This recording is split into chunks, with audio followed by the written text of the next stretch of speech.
নাটোরের গুরুদাসপুরে জমিজমা সংক্রান্ত জেরে মনোয়ার হোসেন নামের এক কৃষককে কুপিয়ে হত্যার অভিযোগ পাওয়া গিয়েছে। বৃহস্পতিবার বিকেল আনুমানিক ৫টায় উপজেলার বিয়াঘাট ইউনিয়নের কুমারখালী ব্রিজ ঘাট এলাকায় এ ঘটনা ঘটে।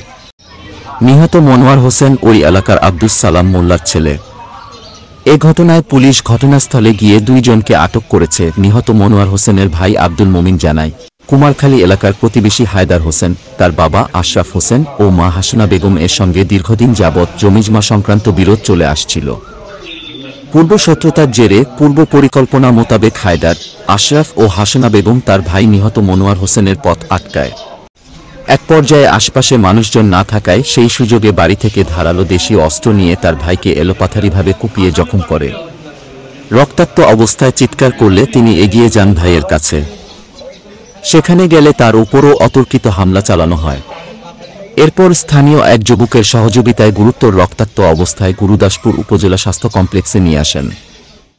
হাসপাতালের কর্তব্যরত চিকিৎসক তার ভাইকে মৃত ঘোষণা করেন।